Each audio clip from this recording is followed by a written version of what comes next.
you've just discovered. The Midnite Station.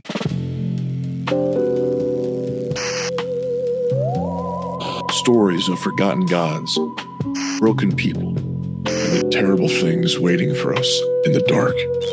So dim the lights, turn up the volume, and lock your doors. You wouldn't want to end up in one of my stories. Last time on Kayfabe is Dead, the Fright began hunting the murderer of Jungle Jim, questioning old allies and old enemies alike. His search led him back to Twin City Wrestling and a tense confrontation with Trish Vicious, where decades-old betrayals resurfaced and the list of suspects only grew longer. By the end of the night, one truth remained. Someone is willing to kill to keep the past buried.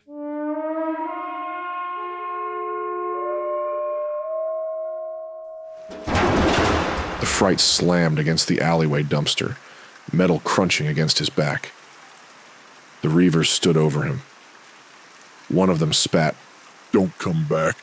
The Fright coughed, wiped his mouth, glared up. "Nothing goes down in this business without your fingerprints on it. Broken legs, backstabs, some rookie getting tuned up for asking for more on his payday. It all comes back to you one way or another."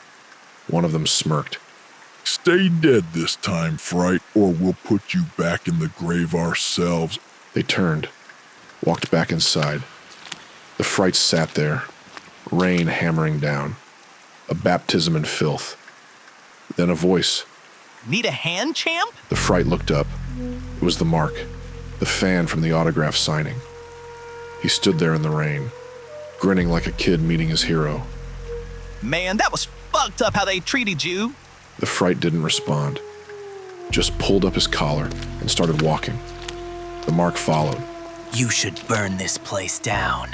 This ain't an arena. It's a tomb. A tomb where wrestling went to die."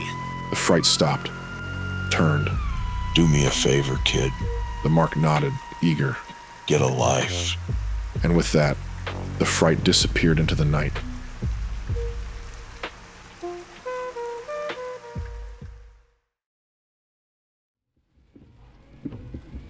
The rain came down in thick, silver sheets, drumming against the hood of the Fright's battered Hyundai Elantra, slipping down the cracked windshield like cold sweat. The wipers struggled against it, screeching across the glass. He sat motionless, gloved hands on the wheel like two stones. The Fright's eyes locked onto TCW Arena's back entrance. The loading dock. The tunnels where legends used to walk. The radio crackled. Through the static, Jungle Jim's voice crawled into the car, low, half amused, like he was letting you in on something dirty. Trish Vicious. Where do I even start? Look, she played the game better than any of us. She knew the rules, knew the politics, and she did what she had to do. But don't buy into that girl power bullshit she sells now. She didn't break barriers. She broke hearts, marriages, careers, and the fucking bank. She didn't outwork the men. She fucked them, used them. Used Skidmark Charlie to get in. Used Geronimo Jones to get ahead. Used Eddie Bishop to take control. And now, she runs the whole goddamn business. Think about that. A long black limousine pulled into the lot. The Reavers stepped out from the arena, hulking shadows against the storm. Their shaved heads glistened in the rain, eyes scanning the parking lot like wolves scenting blood. They popped two massive umbrellas and opened the back door of the limo. A teenage girl stepped out. 16, maybe. Dark curls spilling over a school uniform. She ran across the pavement laughing. Then Trish stepped out. She knelt, arms open. The girl crashed into her chest. Trish held her tight, kissed her forehead. As the Fright watched, something shifted in him, a wrinkle in the fabric of his rage. Thing is, she's a survivor, and I don't mean that as a compliment. A survivor will do anything. You back an animal into a corner, what does it do? It bites. And Trish, she's been biting since day one. She had to. She played the game, played it better than anybody, and she won. She's the most powerful woman in wrestling, maybe in the whole world. But let me ask you something. What do you think she's willing to do to keep it? The arena doors swallowed Trish and her daughter. The Reavers lingered. One of them scanned the lot. His gaze stuck too long on the Fright's car. The Fright didn't move, didn't breathe. The limo pulled away. Then, without a word, the Reavers climbed into a black Jeep. The Fright exhaled. Then he put the car in drive and followed the Jeep.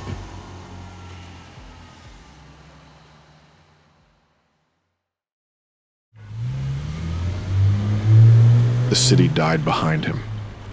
Peoria's neon hum, the steel towers, the arteries of asphalt and sodium light, swallowed by the industrial graveyard beyond. Rusted train yards, abandoned factories, broken roads, cracked open like old bones. The rain softened to mist, clinging to the earth like something alive. The black jet veered off the main road, creeping onto a dirt path hidden beneath Peoria's city bridge. The Fright followed, headlights off, watching. The car came to a stop in a clearing by the riverbank. Luxury vehicles were already there, sleek, black, expensive.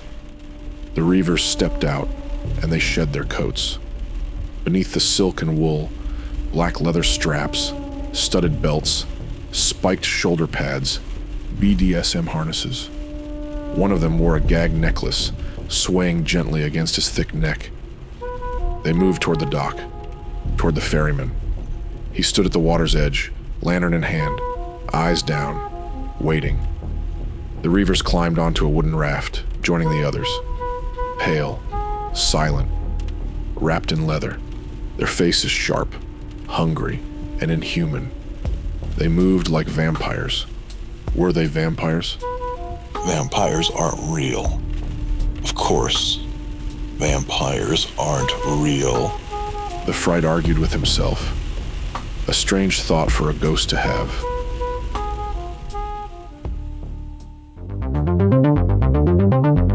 And now, a word from our sponsor. Are you looking for a new life? Down on your luck? Broke? In need of something new? Maybe a whole new world? We can help. Rainbow Corp is hiring. We need a single, strong, capable man or woman, someone who can handle complete isolation. 13 months, alone, one sealed facility, no contact with the outside world. Do that, and you'll walk away with $300,000. That's a lot of cash for 13 months of quiet. We're looking for the right kind of person. Ex-military, ex-police, ex-corrections, anyone who knows how to sit still in the dark and not lose their mind. If you want to transcend this world and fight your way to godhood, contact us at infinity@rainbowmail.com. Infinite roads to infinite lives, and infinite versions of yourself await you.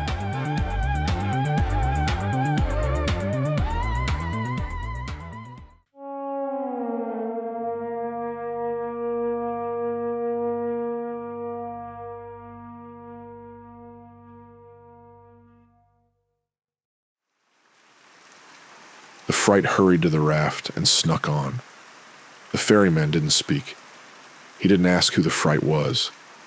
Didn't ask why he was here. He just nodded, as if he'd been expecting him all along. The ferryman pushed off, and the raft drifted into a tunnel carved into the earth, a black mouth swallowing them whole. The world shrank. The only sound was the slow churn of the river. Then a glow up ahead, flickering, unearthly. A deeper darkness, waiting beyond the light. The tunnel yawned open, exhaling the raft into something older than the city above. A nightclub buried in the bones of the earth, red and black, stone and steel. The air was wet and alive, a hell of leather and flesh. The walls sweated, slick with something that wasn't just condensation. The floors throbbed under the weight of writhing bodies, moving to the slow, miserable pulse of bass. Chains clinked. Whips cracked. A bar stretched along the far wall, lined with silhouettes drinking something thick, something dark. Something that didn't come from a bottle. Above the dance floor, a sprinkler system misted red into the air. The scent was liquor, sweat, and something older. Something that had been down here long before the music started. Long before the first brick of Peoria was laid. The Fright moved through the crowd. A thumbprint of pale, cracked marble in a sea of shifting bodies. A specter among beasts. Eyes tracking his steps. Creatures recognizing another predator in their den. The Reavers slipped through a back door. The Fright followed. Through the bodies. Through the whispers. Into the dark. The door slammed shut behind him. The bass from the club dissolved, swallowed by the thick, suffocating dark. The Fright took in the scene. The Reavers on their knees, backs straight, hands bound behind them. Their massive torsos gleamed with sweat, crisscrossed with leather straps, muscles flexing against their restraints. Standing over them was something out of myth. She wore black latex, a high-necked corset, boots with heels sharp enough to pierce flesh. Not a woman, not a dominatrix, not a vampire, but something between them all. Her body was sculpted for war, but designed for worship. She held a coiled whip, stroking it like a lover's spine. She raised it high. The Fright caught it mid-air. She gasped. He yanked her close until their faces nearly touched. Her breath was sugared with liquor and cigarette smoke. A smile ghosted her lips. Excuse me. His voice was gravel over broken glass. Leave. Her eyes glimmered. Make me, Daddy. His mouth barely moved. No safe words with me. Something in her broke. She pulled back, face pale, mask slipping. Then she ran. The Reavers watched her go. Then slowly their eyes lifted to the Fright. One of them exhaled. Oh, fuck. The Fright let the whip uncoil. The Reavers flinched. Don't get shy on me now. The Fright chuckled. The first lash came down. Crack. One of them groaned through his teeth, muscles clenching. Crack.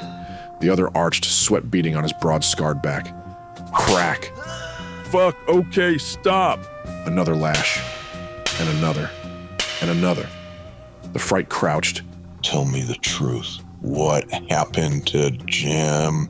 Brother, you literally have us with our pants down. His bound hands shifted. We didn't fucking do it. The Fright's grip loosened. The Reaver smirked, despite the bruises blooming across his face. We don't kill, we soften. Big difference. The Fright let the whip curl around his wrist. He studied them. They were telling the truth.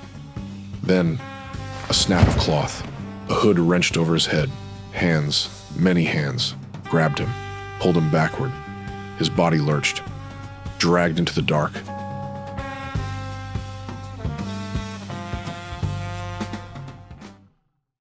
The world had changed. Or maybe it had always been this dark. A low hum pulsed through the walls, deep and inhuman, like a beast breathing beneath the floorboards. Then a spotlight snapped on. A towering figure stepped out of the dark, arms spread wide, draped in black leather. Long white hair spilled over his shoulders, a mane of silver thread.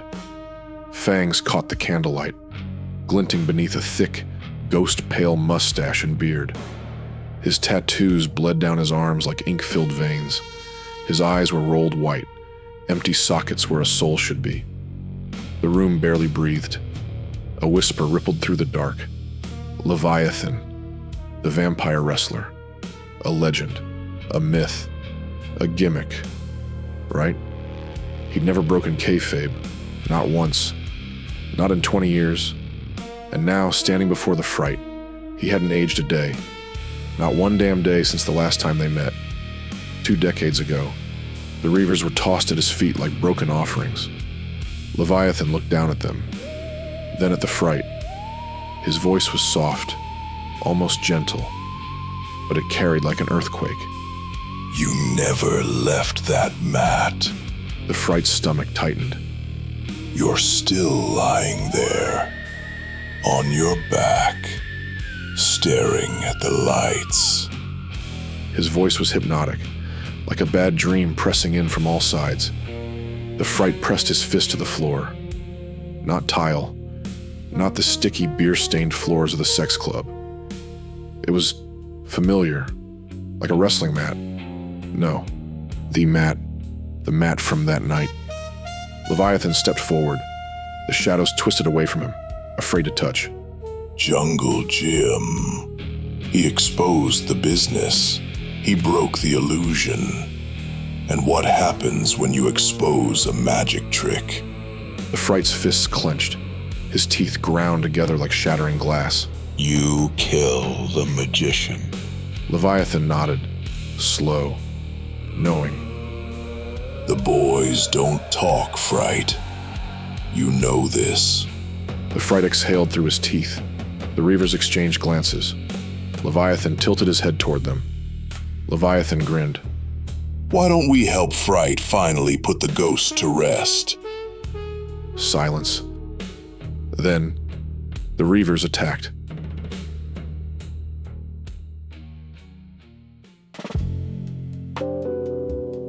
And that concludes this broadcast of the Midnite Station.